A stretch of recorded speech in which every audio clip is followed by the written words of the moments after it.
Greetings, generational wealth builders. It's impossible to escape news about the value of currency falling while inflation is on the rise.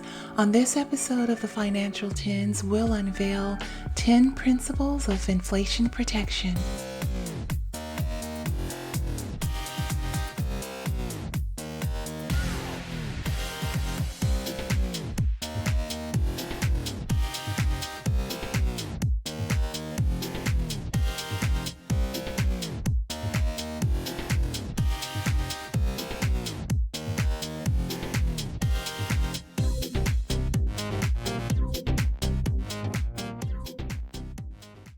At Bank and Bond, we believe you should bank on you and create a bond between you, your heirs, and your assets that will grant you and them lifelong financial freedom.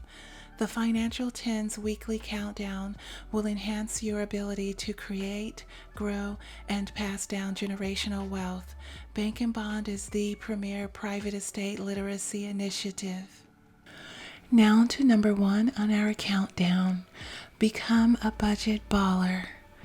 Considered to be the holy grail of wealth building, budgeting should be first on your to-do list when it comes to staving off the silent killer known as inflation. You may want to start by investing first, but that's hard to do if you don't have a true estimate of what you have to work with. The keys to successful budgeting are: avoid impulse spending.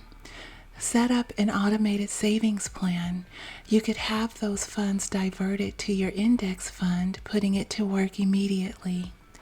Plan for budget-busting emergencies.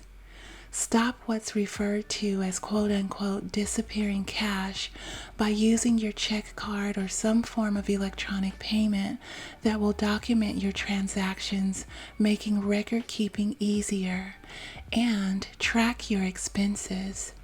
American business magnate and philanthropist J.D. Rockefeller, who started his career as a bookkeeper and is lauded as the wealthiest person in history, used to budget things down to the half a penny.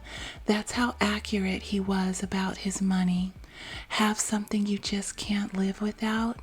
Make an allowance for it and only spend what you've made available.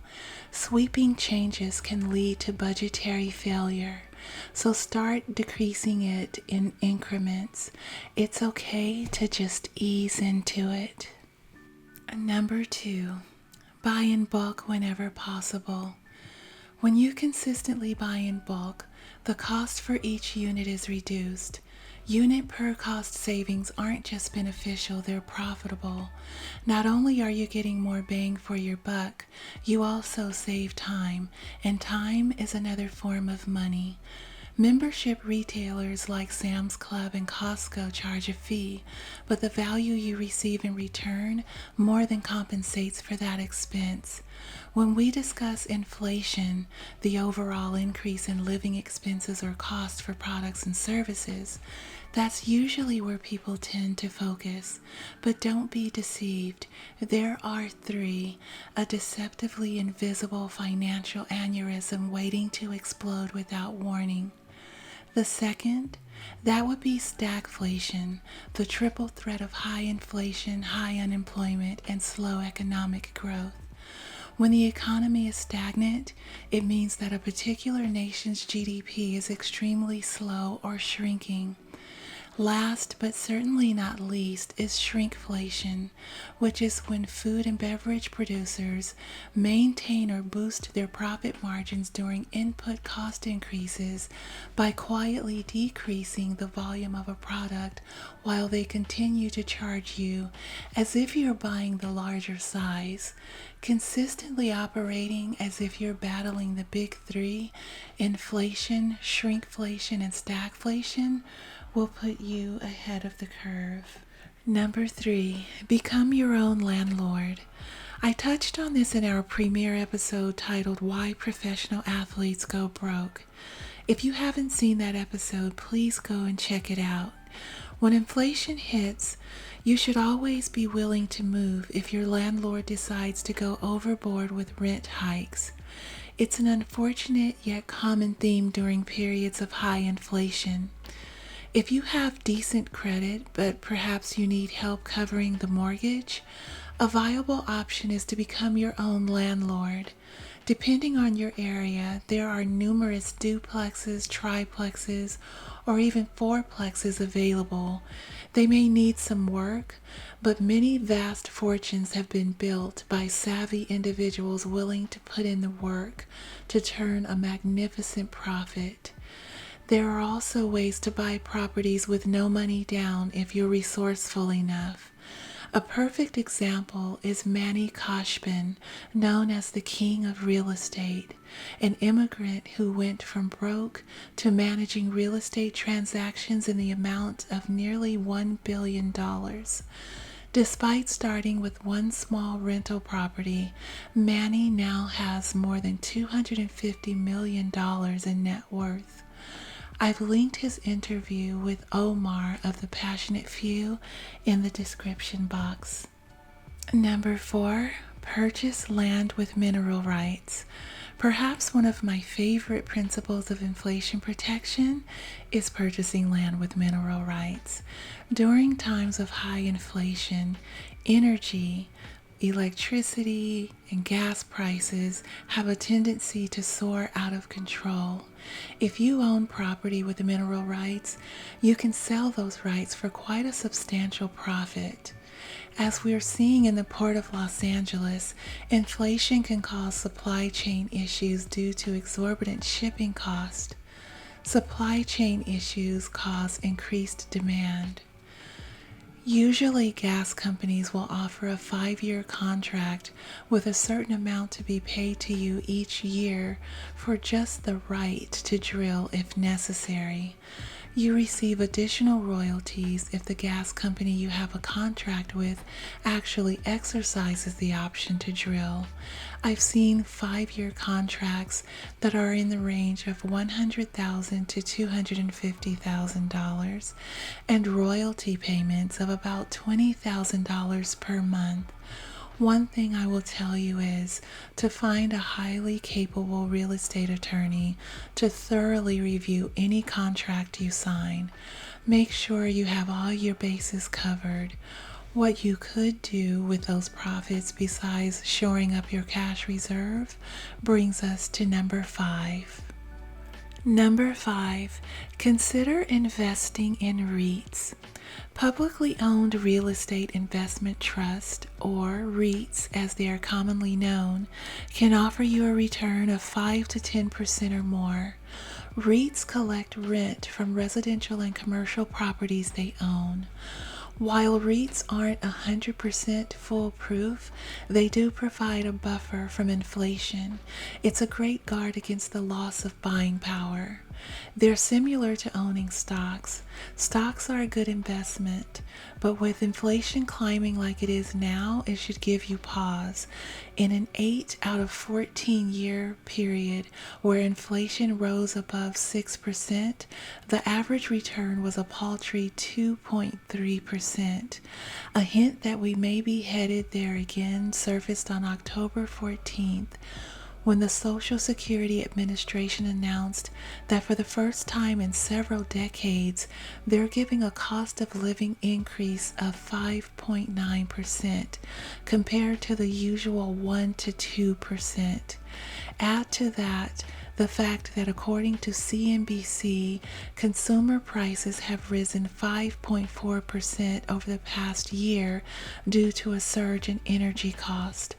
Once again, you must do your own research and determine if this is a correct fit for you. Number 6, think about investing in TIPS. Treasury inflation protected securities, known by their acronym TIPS, are a type of Treasury security issued and backed by the United States government. TIPS are indexed to inflation in order to protect investors from a decline in the purchasing power of their money. As inflation rises, TIPS adjust in price to maintain its real value. When you invest in TIPS, you never receive less than the originally invested principal. While TIPS are a proven method of inflation protection, please be aware of the tax implications. As this asset rises in value, your taxes increase. Although it's a paper gain, it'll be taxed by the IRS as regular income unless you sell the bond at its new higher price. Experts feel tips are best suited for KEO, IRA, 401k, or other tax-deferred retirement accounts, so they don't increase your taxable income. They are best suited as long-term investments due to their short-term volatility. Number 7. Turn in your gas guzzler for an electric car. If you're on the fence about whether or not to get on board with doing your part to help save the planet by driving an electric vehicle, the United States government is currently offering a pretty powerful incentive to go in that direction.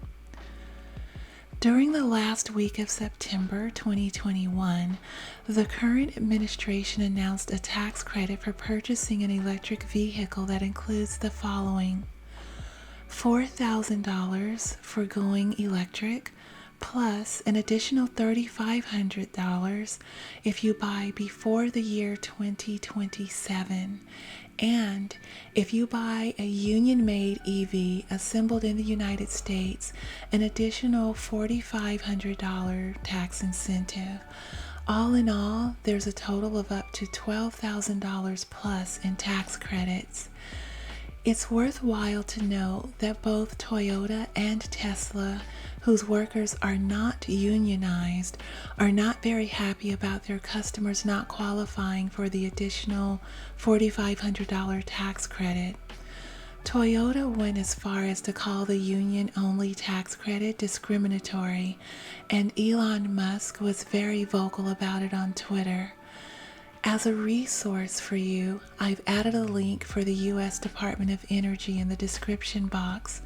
This link to fueleconomy.gov has detailed information on each and every model of EV that qualifies for this tax credit and for those that do not. For those of us who live back and forth between America and the EU, there's also a link showing you which countries do and do not offer tax incentives for EVs. For instance, Cyprus, Belgium, Bulgaria, and Denmark do grant tax deductions or exemptions for EVs. However, they do not provide purchase incentives. Number 8. Start a garden. This principle of inflation protection is both delicious and rewarding. None of us knows how long this period of inflation is going to last, but what we do know is food prices are one of the first things to soar. We also know that the quieter components of inflation always exist, they're just not as obvious. One way to stave off inflation is by growing your own food. Many cities have community gardens. Even some apartment complexes now offer gardening areas where you can rent a small box to grow greens, peppers, or whatever you love to eat. I'm sure you've seen beautiful vertical planters people have installed on their balconies. There are also indoor planters that allow you to grow cucumbers and or tomatoes. You're only as limited as your imagination. Number 9, be a money detail detective. Be careful of not seeing the true effects of inflation on your pay. With the right wording, anyone can make you feel good about your finances, even if reality proves otherwise. Which is better, a pay raise that allows you to cover the cost of higher inflation, or no pay raise at all and inflation remaining the same? It doesn't matter. You're still in the same predicament with 0% change. If a company offers you a big salary, but inflation eats up that increase, if you were treading water before, you'll still be treading water now. Always look at the fine print to determine not what you're making, but what you're actually keeping after taxes and inflation. And we're at the end. time to wrap it all up with number 10. The 10th principle of inflation protection is creating what Bank and Bond calls a generational inflation deflector account. There will be more information about our unique process of creating this type of account in upcoming weeks, so definitely subscribe so you don't miss it. At Bank and Bond, we're all about building family prosperity. Our chief aim is our private estate literacy initiative.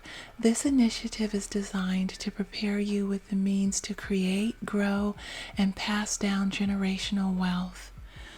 This type of account is something you set up separate and apart from your other investments with your chosen advisor. Because it's generational, this account is set up to only be accessed every 75 plus years and only if absolutely necessary. Let me explain.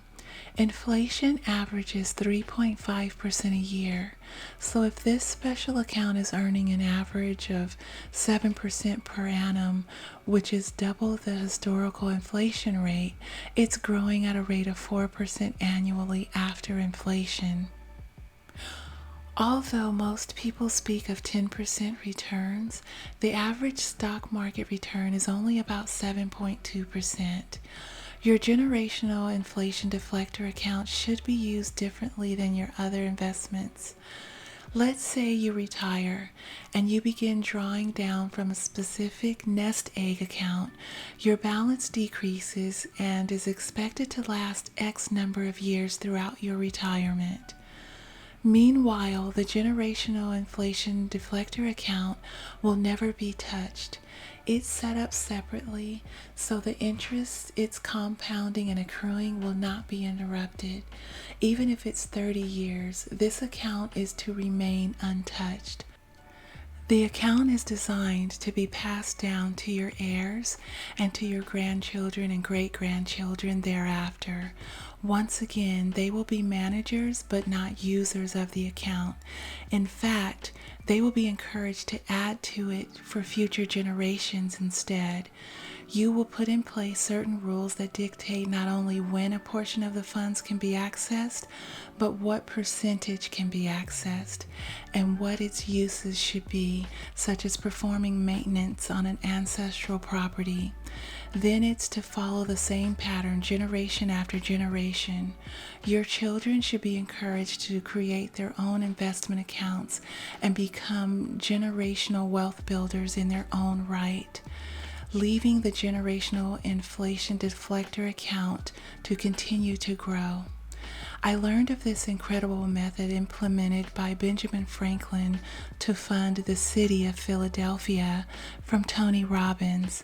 Franklin stipulated that the money had to sit in a trust and could be used after 200 years. Bank and Bond fine-tuned the technique to ensure that it considers such factors as the introduction of new currencies, etc. If this interests you, make sure to put the hashtag Generational Wealth Builders in the comments section. Thank you for tuning in to Bank and Bond TV for this episode of the Financial 10's Weekly Countdown. This is your host, Erica Honey, signing off. A biento. New episodes are released every Sunday at 10 p.m. Eastern Standard Time in America and 4 a.m. Monday morning in Paris, France. If you're new to keeping tabs on market news, make sure to subscribe so you get our 1-minute daily market report each weekday at the close of trade at the New York Stock Exchange. Bank and Bond also does breaking news segments about major events in the world of finance.